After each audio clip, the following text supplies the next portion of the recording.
ആഗോള കത്തോലിക്ക സഭയുടെ 267ാമത് പരമാധ്യക്ഷനായി തെരഞ്ഞെടുക്കപ്പെട്ട ലിയോ 14 മാർപ്പാപ്പയുടെ സ്ഥാനാരോഹണം ഇന്ന് നടക്കും.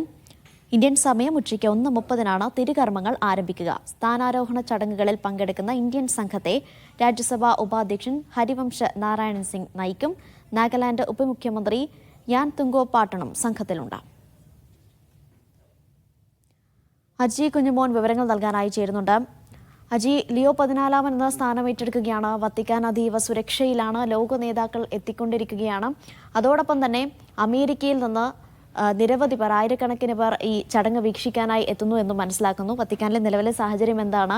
നിരവധി പേർ എത്തുന്നുണ്ടോ? ഒപ്പം തന്നെ ഈ ഇന്ത്യൻ സംഘം ഇപ്പോൾ എത്തിയിട്ടുണ്ടോ വത്തിക്കാനിൽ?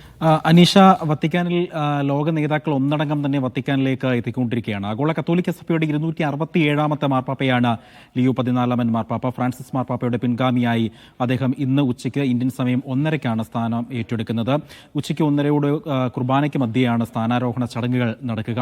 ഈ സ്ഥാനാരോഹണ ചടങ്ങുകൾക്ക് സാക്ഷ്യം വഹിക്കാൻ അദ്ദേഹത്തിന്റെ ജന്മനാടായ അമേരിക്കയിൽ നിന്നും അദ്ദേഹത്തിന്റെ കർമ്മമണ്ഡലമായിരുന്ന പെറുവിൽ നിന്നും അടക്കം നിരവധി പേരാണ് വത്തിക്കാനിലേക്ക് ഒഴുകിയെത്തുന്നത്. അമേരിക്കൻ വൈസ് പ്രസിഡന്റ് അടക്കമുള്ള ലോക നേതാക്കൾ ഒന്നടങ്കം തന്നെ വത്തിക്കാനിലേക്ക് എത്തിയിട്ടുണ്ട് എന്നാണ് നമുക്ക് ഈ ഘട്ടത്തിൽ മനസ്സിലാക്കാൻ കഴിയുന്നത്. ഇന്ത്യൻ സംഘം കഴിഞ്ഞ ദിവസം തന്നെ വത്തിക്കാനിൽ എത്തിയിരുന്നു. ഇന്ത്യൻ സമയം ഉച്ചയ്ക്ക് 1:30 ഈ ചടങ്ങുകൾ ആരംഭിക്കുന്നത്. ചടങ്ങുകളുടെ ഒരു ക്രമം നോക്കുകയാണെങ്കിൽ ആദ്യത്തെ 2 ഭാഗം വായനയുള്ളത് സ്പാനിഷ് ഭാഷയിലാണ് വായിക്കുന്നത്. തുടർന്നുള്ള വായന ലത്തീനിലും ഗ്രീക്കിലുമാണ്.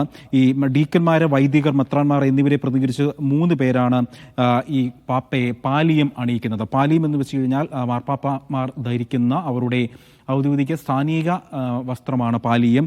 തുടർന്ന് അദ്ദേഹത്തിന്റെ അംശമോതിരം അണിയിപ്പിക്കും. ഇതാണ് പ്രധാനപ്പെട്ട ചടങ്ങ് ഇന്ന്. അനീഷ.